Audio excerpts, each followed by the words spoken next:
Science on Surfaces. Hello there and welcome to this podcast, Science on Surfaces, Tips, Tricks and Tools with me, Marina Axelson-Fisk. So today we are going to talk about the design of experiments and how to make the most of the time in the lab. So here with me in this call I have Professor Marina Axelson-Fisk, Professor in Mathematical Statistics at Chalmers University of Technology. So welcome Marina, how are you today? I'm fine today. How are you? Yeah, well, I'm good. Looking forward to this conversation that we're going to have now. So your focus is on stochastic models and algorithms for comparative genomics and cross-species gene finding. Yep. But you also teach design of experiments. Yes. And that's what we're going to talk about today. So let's just dive in and start with the basics. So what is design of experiments?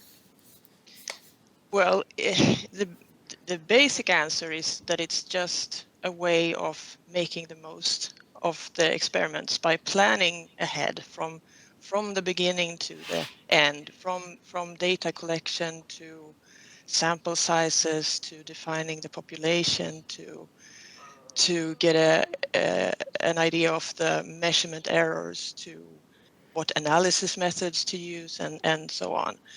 So plan every step of the way before you even begin to collect your data. That's the short answer. Yeah, but it's quite an extensive or comprehensive approach to doing experiments, I guess. Yes, it's like an umbrella strategy for the whole thing to get as accurate results as possible, basically. And then there are specific theories and models for different parts and different situations and variations, depending on what you're doing, basically. So it can help you find answers in an efficient way, then. Yeah. So why would you say it's needed? I guess it's needed because you will save time, but are there any other reasons that? Yes, save time, get more efficient analysis, and to get results. I mean, if you don't take care, you might actually miss true phenomena, basically because you haven't been careful enough. When you measure something, when you wanna see a relation between variables, for instance, there may be other variables that influence your measurements that sort of hides the effects that you're looking for. So there might be effects that you don't find because you haven't been careful, basically. Okay, so this could also help you find parameters that affect the results that you weren't aware of. Is that what you're saying? Yeah, that's that is a kind of study you may have to do before you do your real experiment to figure out what factors influence. But if you don't include external factors that actually influence your results, you may simply not see the effects of the variables that you are interested of. Because what you do when you measure something, you get a variation of the measures. You have a sample of a population and you make measurements, and that they vary between individuals. For instance, you want to know what the difference in blood pressure comes from. So you and I have different levels of blood pressure probably, and mine is probably quite high right now. And we want to know what lies behind this, or maybe we want to see if, for instance, weight affects the blood pressure. And if you only build a model then that contains weight and an error, which is everything else.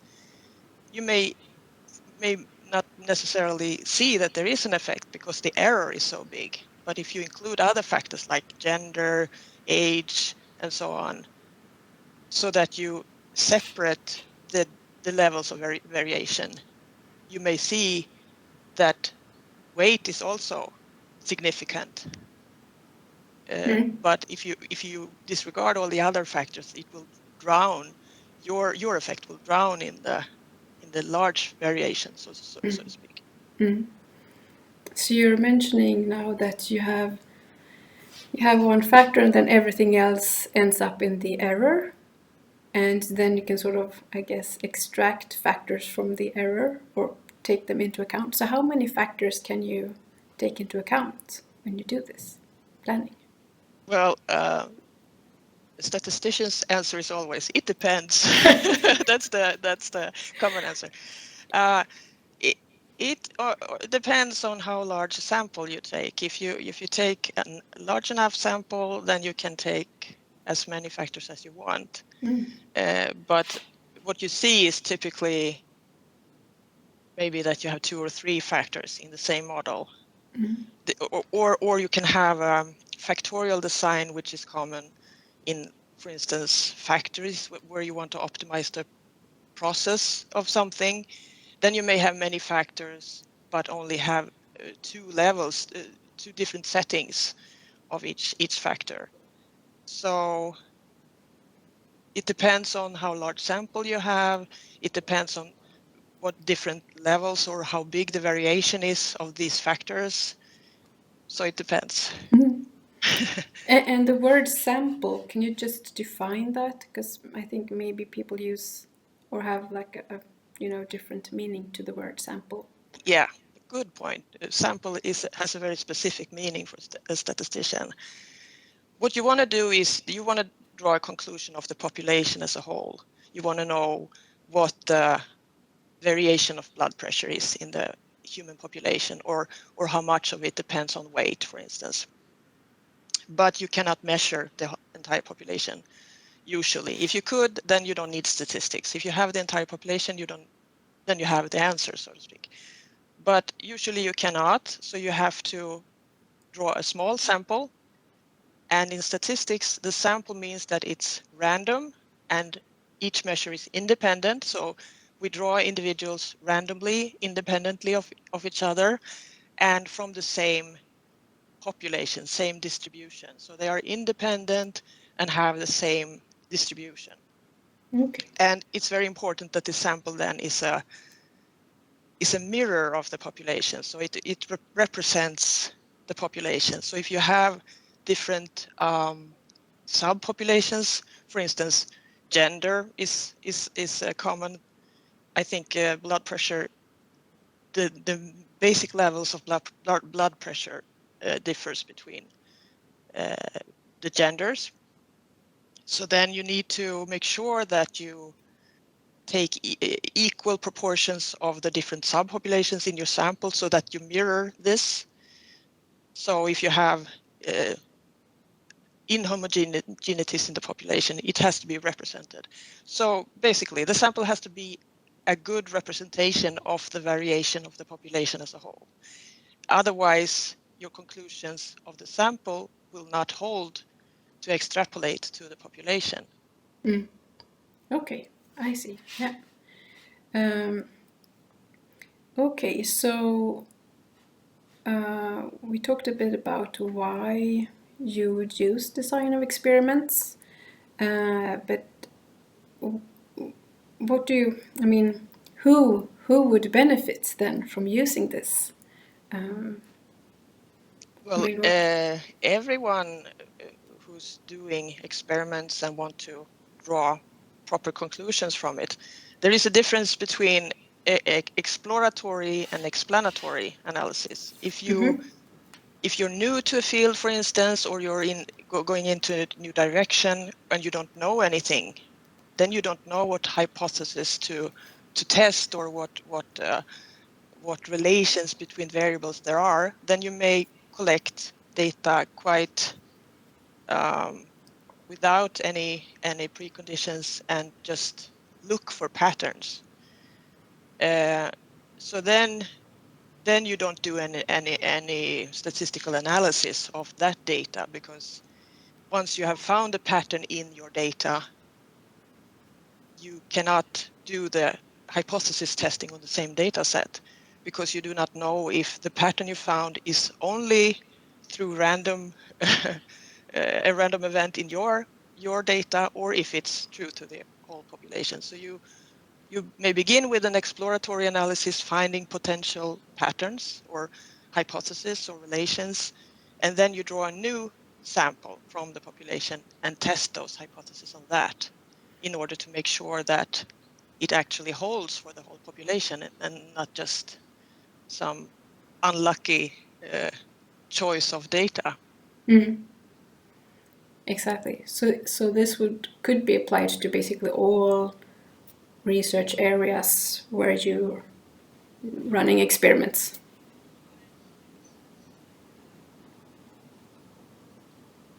Mm. Mm. Mm. So could you take us through like how it works? What do you do when you do this, like a step by step? Is it possible to describe how you would go about it, sort of? Yes, in brief, of course. Well, typically you begin with, you have some hypothesis that you want to test. You want to see if there is a relation between something you measure and some variables. And then you decide to test this. So you want to draw a sample. So then you have to determine, what is the population that I want to test this on? And what is the population like? Are there subpopulations? Are there inhomogeneities? Or is it difficult to sample from the entire various things? So you have a whole theory on how to sample. And then how large sample you need to take depends on how big the variation is and so on, and how certain you want to be of your results.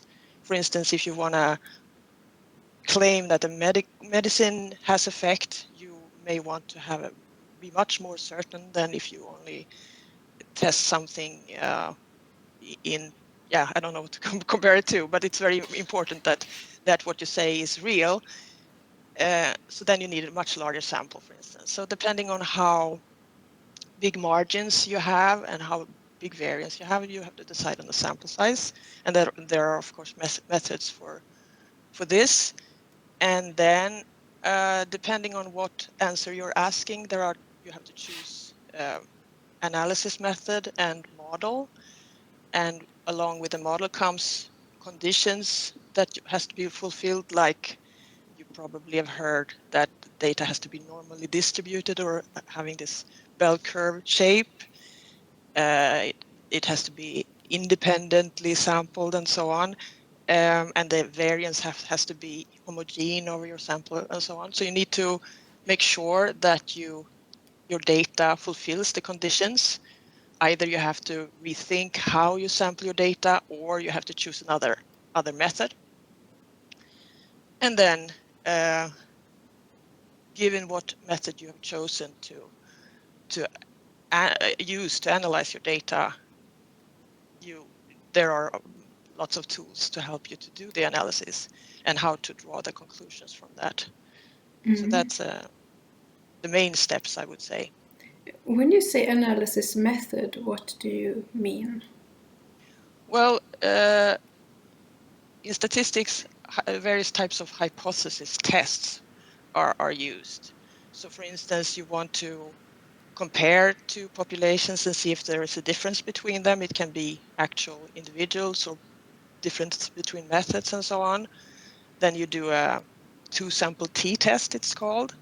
If you have more than two populations or subpopulations or groups that you want to compare, then you have an analysis of variance. So analysis of variance is just an extension of two-sample tests to more than two samples. Or you want to actually explicitly determine the relationship between your measurements and some factors, then you may use linear regression, for instance, or other other forms of regression. So you actually fit a model to your data.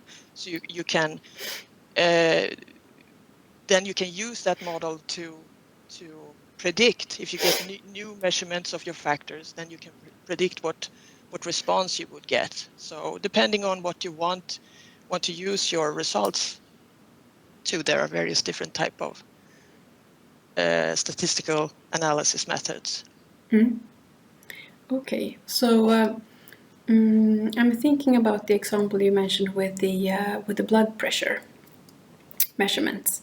So then you would get your sample, like a set of individuals representing the population, and then you would measure their blood pressure and maybe their weight and whatever other factors you've decided may matter. But let's say you have another type of situation where you will be running experiments, like actually, doing some sort of measurement in the lab where you have, like a pH and a salt concentration and some concentration of some molecule, and it's a very different kind of experimental setup than using a population where you can just, measure. So I'm thinking, how would you go about planning those experiments, because you have this whole range of pHs and salt concentrations and whatever, and you don't really know how they will impact, say, surface uptake of the molecule. So how would you go about planning the measurement protocols for such a set of experiments? Then I think you usually use something called Factorial Design, where you split your design into the factors. So you have your measurements, which we call the response, and then you have your different factors, like you say, pH, salt measure, and so on. And depending on what you want to do, for instance, if you want to optimize something, you want to see where you get the highest or the lowest response on the surface, the molecular uptake, you said, then you may want to find the optimal settings of these factors. Then you typically, what you do is that you determine levels, you determine fixed values of these factors, at least two, but you can have more. But the most efficient factorial designs, most common, is that you have two levels of each factor, and then you randomize the experiment. So you run the experiment on each combination of these factor settings. So if you have pH level and salt level, then you choose two pH levels and you choose two salt levels, and then in the lab you will have four different combinations, and then you will measure your response under these four different conditions. Yes, what was your question? No, I was just, this is perfect. This is actually what I was wondering. So it's the approach then is called factorial design. But how do you know if you say you would select two values for each of those factors? How do you know which two to go for? Would you go for the maximum and the minimum, or minimum and, or is it not important which ones you go for? Yes, it's important. If you don't have any prior knowledge, say that you want to maximize the measure, the molecular uptake, and you don't know if you need a high salt level or a low salt level, well, you have to guess a little bit which levels to choose, but they should be reasonably far apart, so that then you begin your experiment, or you do this experiment, and then you see that high salt gives you more molecular uptake than low. I don't know if that's true, or if it's the other way around. It could be. But, I think it depends. So then then you know that you should go for the higher, and then you may choose two new levels, or you may observe this response surface. You can actually draw a plot on seeing which direction. In this case, you only have two factors, so it's easy to see in which direction the molecular uptake will increase, and then you will try new levels of your factors, and maybe eventually you will know that somewhere in this area between these values we have the maximum. So you have found like a range, and then you will do more close or more smaller steps. You will do smaller steps, choosing levels more densely to find the actual optimum. So Okay. that's how you would do it if you actually did not know. So it would be an iterative approach. Yeah. Then could you already from the beginning use more levels or steps for, say, for the sort? So instead of having only 2 values, you would go for 10, or maybe that's an awful lot of experiments then, but you could go for maybe 5 or 6. Yeah. Again, it's the same answer as with the sample size. That means that you have to do more experiments, because you have to typically do 1 experiment for each level combination. So if you have 5 on each, then you have 25 experiments to perform. But of course, if you are willing to do that, that's fine. That's it's more a cost issue than anything else. So yeah. So Okay. this with 2 levels, that's the minimum that you can have to see something, to see in which direction the response moves. You have to have at least 2 measurements. So that's why that's the common thing. If you have many factors and you have to do many experiments regardless, then you choose 2 levels on each, just to see which direction to move and which factors that have effect at all. You may even be able to throw some factors out from the first experiment and focus on 2 or 3, and then move further. So yeah, it's a cost issue basically. And okay, and then you mentioned this surface that you can plot to identify, in what direction you would like to go. What if you have more than 2 factors? Yeah, then it's difficult to plot it. Then you typically will use different software that will sort of tell you the direction. You can see this is about the derivative of the function, the gradient of the surface. Then you get actual measures, just indicating if you should go up or down in certain factors. But it's difficult to visually do more than 3 dimensions, of course. Or you can plot subsets of factors also if you want. So you mentioned now that you could use softwares to analyze the data. If you didn't have a software, could you still analyze it in an efficient way? Or how would you go about the analysis of the output from the factorial analysis and the experiments and everything? Factorial design and experiments. Yeah, you can, of course, compute this by hand or with a you need a calculator, because there's a lot of summation to do. But the theory gives you exactly the formulas how to compute things. So yes, the short answer is yes, you can do it without a software, but it's a lot of calculation to do. So it might be. So I have my experimental results, and then I only need a calculator, at least, and then that will give me. Or an Excel sheet, for instance. Yeah.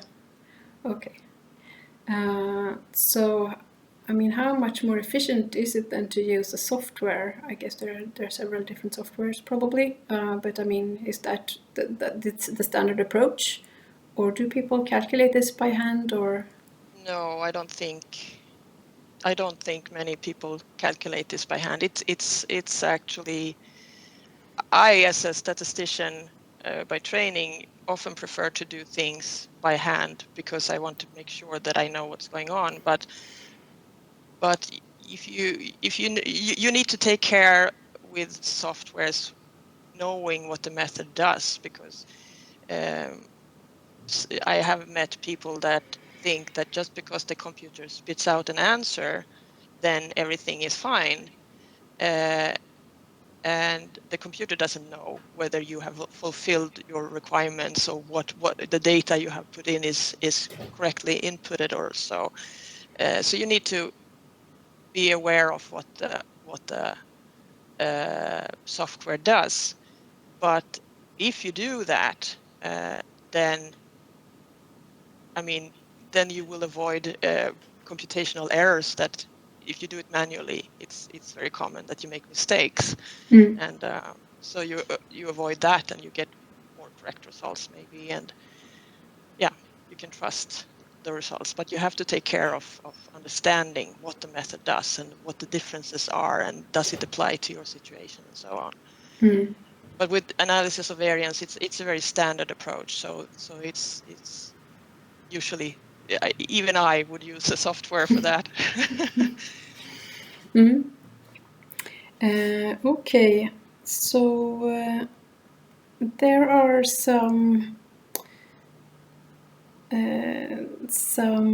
concepts. I don't know, maybe we could go through some of these. I have a list of, some terminology.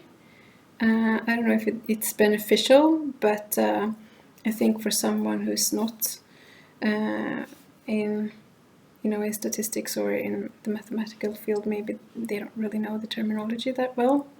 So, for example, if you're talking about simple comparative experiments, what does that mean?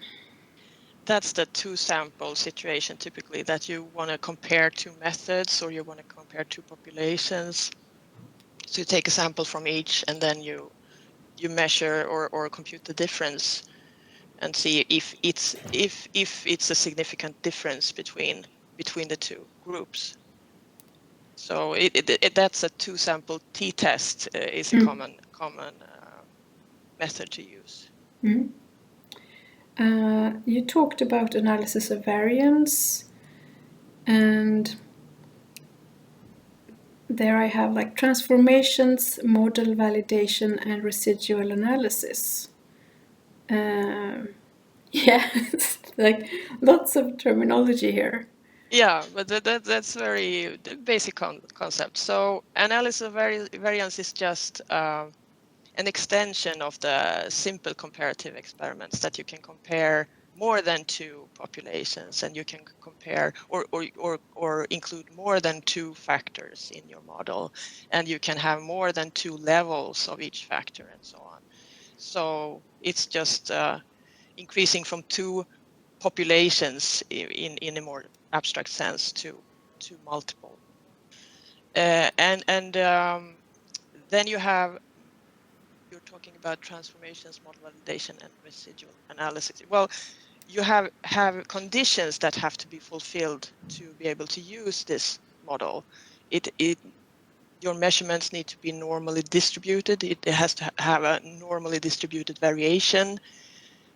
The variance need to be fairly homogeneous over the measurement range and fairly equal throughout the population that you measure, and so on. And if these conditions are not fulfilled, you can simply not trust the answers. So you don't know if the answer you get out is true or not. So then there are various ways, because of course reality is never as in the textbooks. Usually these conditions are not fulfilled. So there are various remedies to use then.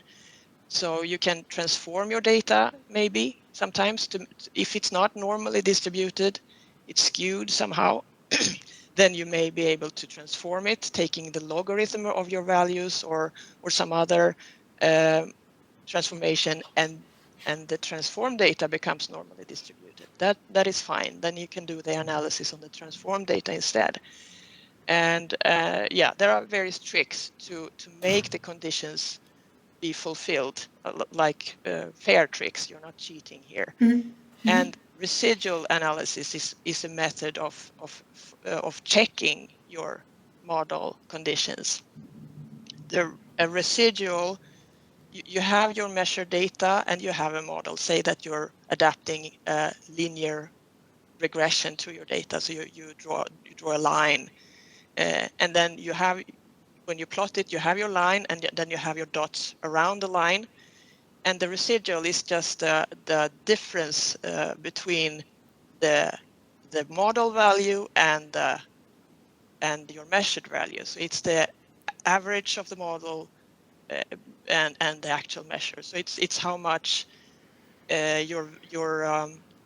how big the variation is between your measures and your model, basically. And these residuals can then be analyzed to see if the data appears to be normally distributed, if the variance of the population seems to be homogeneous and equal, and so on. By plotting the residuals in different ways, you can see if there are patterns that should not be there. Okay. So it's a way of checking the conditions of the model.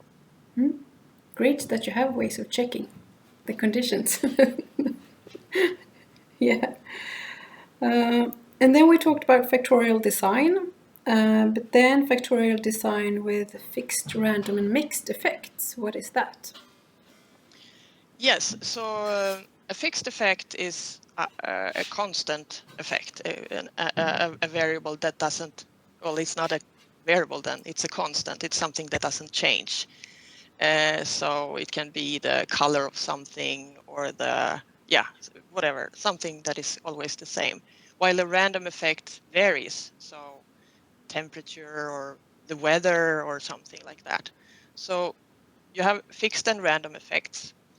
And then if you have a fixed effect model, you either have fixed effects only, or you have random effects, but that you fix at certain levels, that you do your experiment under a specific pH value or temperature, and then it's considered a fixed effect in the model anyway.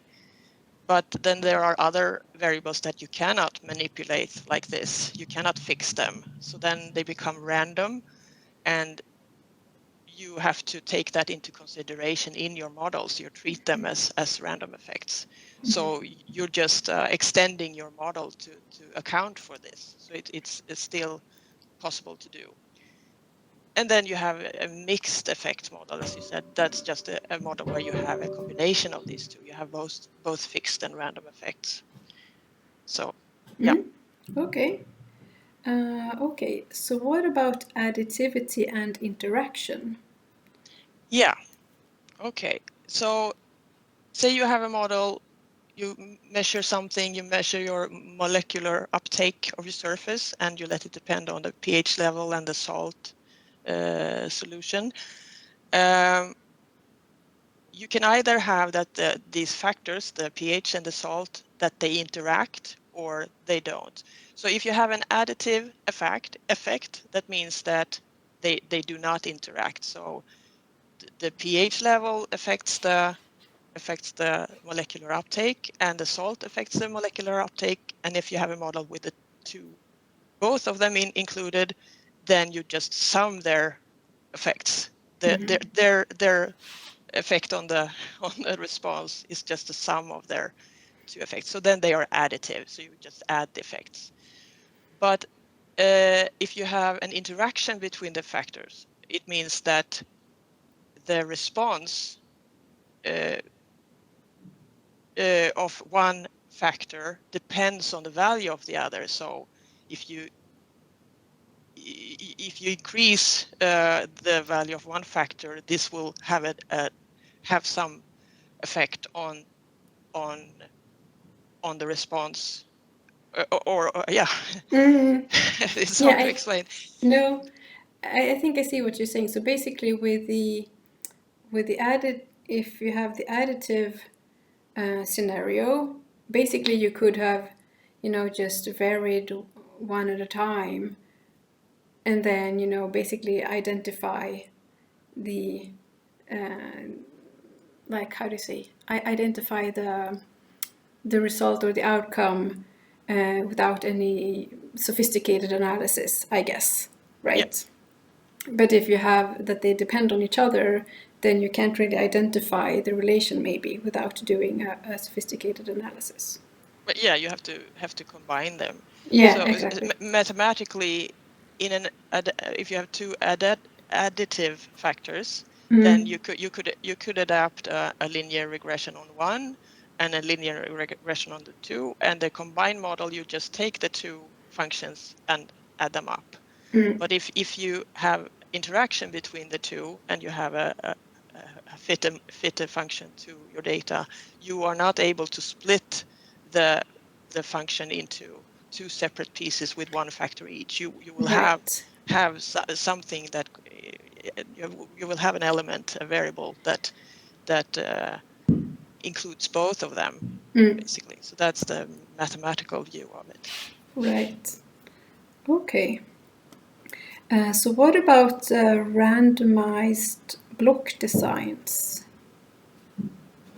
And actually complete and incomplete designs as well. So maybe the designs are, we can talk about the designs, complete and incomplete, and then randomized if they are related. Uh, they are not exactly related. We can take one at a time. So, Yeah. so in a complete design, it simply means that if you have a number of factors and you have decided a number of levels, you do experiments on all level combinations. But if you have many factors and many levels, this will be a lot of experiments. And so there are various ways of doing a reduced design, an incomplete. So you maybe don't have to do all the experiments. You may in factorial designs, you typically do half design, so you cut it in half, or you do a quarter of it, and you choose this cleverly, so you know what effects. So that means that some effects are not they are mixed with each other. So you know that if you have a 5-factor model, you may choose that 3-factor interactions or 4-factor interactions, we don't think they exist or they are not real.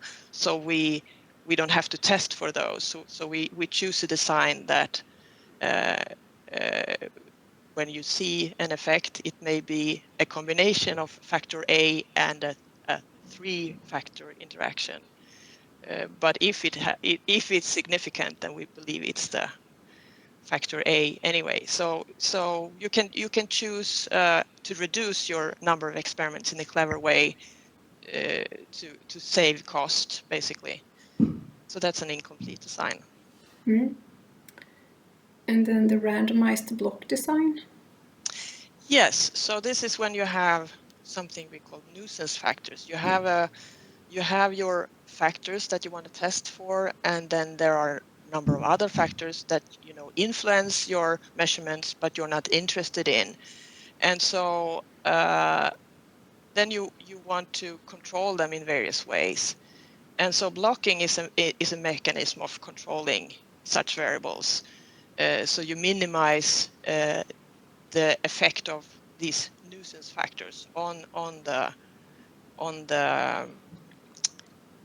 effect. For instance, if you're working with batches of material, you may expect that this homogeneity within a batch, but there may be variation between batches.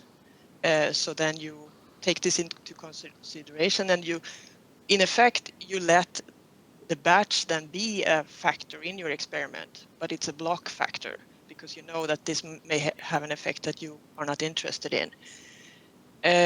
So blocking is a way of controlling external factors that you're not interested in. And if you cannot control the factors, you may use randomization instead in various ways to even out their impacts. So depending on how controllable your factors are, you use different methods. And blocking is the most straightforward one, where you typically have a way of controlling it. Like I said, batches, or say that you have different operators of a machine, or different machines, or different times of the day, or something like that. Then you do an experiment in each batch or block, and then you consider this in your analysis. Okay. Okay. So what about Latin squares and confounding? Yeah, no, you're getting sophisticated now. Yes, so Latin squares are also, let's see, it's an efficient way of designing your experiment where you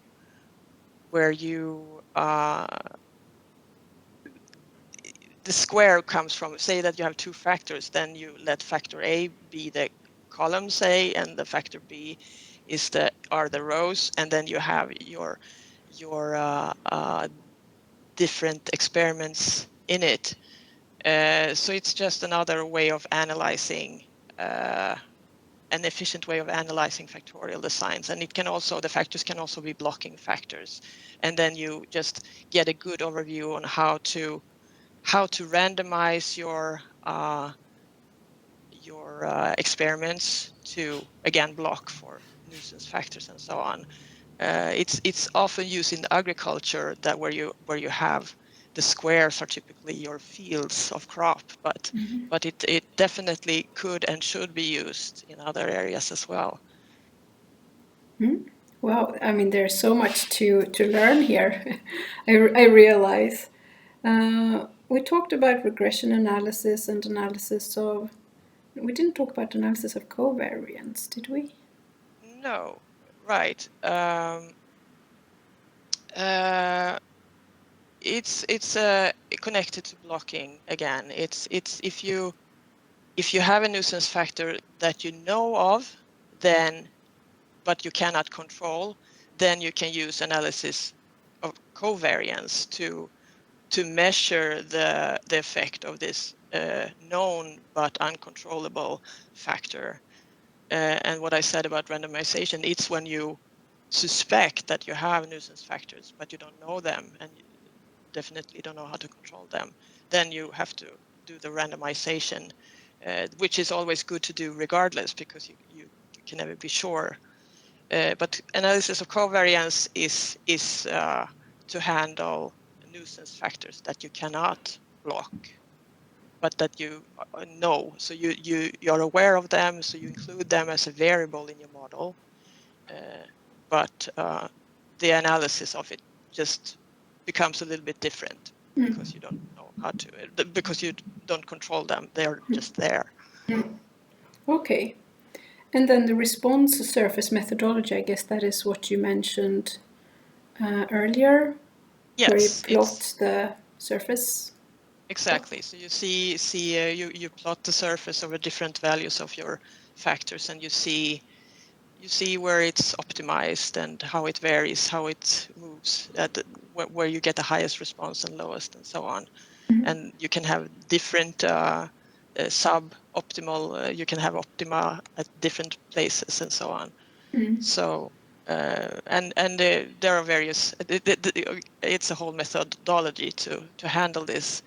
You don't just look at the surface and then pick. You can do all kinds of sophisticated mathematics on this. Okay.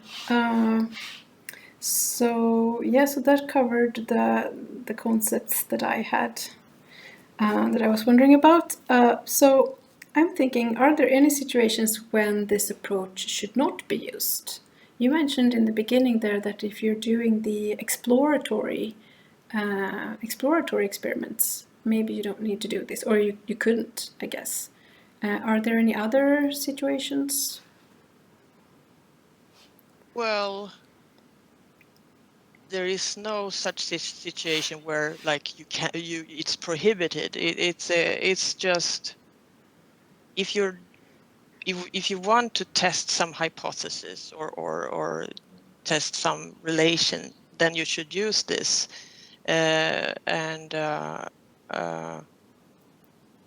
It's just about thinking through your experiments, and regardless of what you do in science or when you're doing research, it's always a good thing to think things through before you do it. But of course, like in the exploratory analysis, it may prohibit you from thinking freely. So if you may want to be sure that you're not focusing on something specific, you want to find something new. So then you should think more freely, but thinking things through how you will do this is of course always a good thing. But then you will not do the analysis that comes with typically included in the experimental design. You will not do your hypothesis test. You will do more descriptive statistics. You will plot your data, and you will look for patterns and clusters and so on. But so there is no situation really where you should not use this. It's just in some situations it doesn't apply, basically. I see. So what are the challenges? I mean, are there any challenges with this approach? I'm sure there are. I don't work so much experimentally myself, but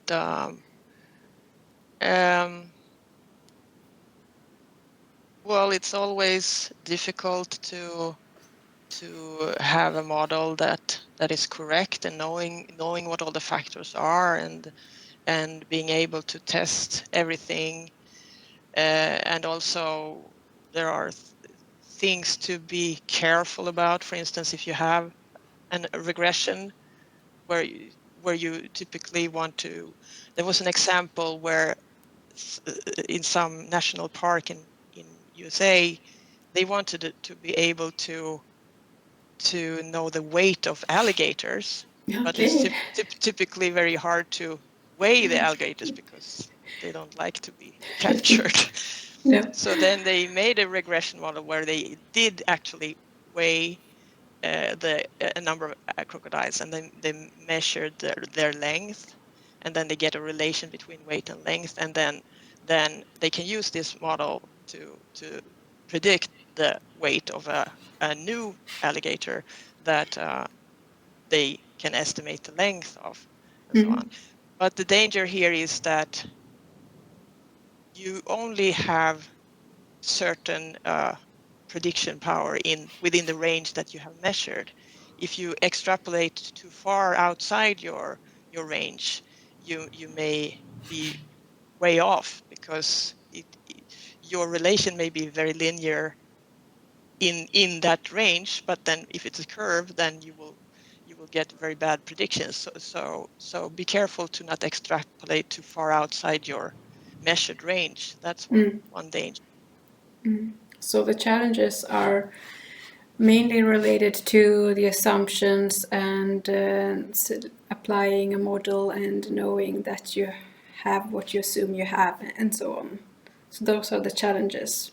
Yeah. And then another challenge, of course, is this hang up on p-values. I don't know if you the p-value is a measure of how significant your results are, and historically scientists have put a little bit too much trust into these p-values, and there's a hunt for p-values, which is now have started a big debate, and many journals even refuse to accept p-values in the report, which is of course going too far on the other side. But you need to be careful to put too much trust, because you have your entire data set, you have a lot of information, and then you're reporting this single p-value.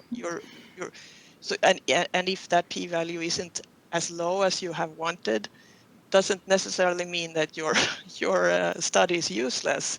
You should plot it. You should present your data in various ways. Descriptive statistics is often more informative than a single p-value. And of course you probably have heard this issue with the reproducibility of experiments, that which is partly coming from scientists experimenting, and then when they get a good p-value, they publish. But when someone else tries to reproduce the same experiment, they don't get the same results. And then it's because these researchers have done maybe 100 experiments, and then one is significant, and that's what they publish. So maybe that's typically a problem with p-values. So that's a challenge also, or warning, maybe I should say. Yes, so I think that sort of concludes this very, very brief introduction to an extensive topic. I've learned plenty, and I realized that there is so much more to learn here, even though, I mean, it seems to be straightforward, although like very extensive in a straightforward framework, if you could say so. But it's been a great introduction. So thanks for sharing all this information. And thanks to you who have listened for listening to me, Marina Axelson, and Professor Marina Axelson-Fisk at Chalmers University of Technology. And I also would like to take the opportunity to mention to those of you who are listening or watching that if you're interested in surface science or related topics, you should check out our blog, the Surface Science blog. Thank you.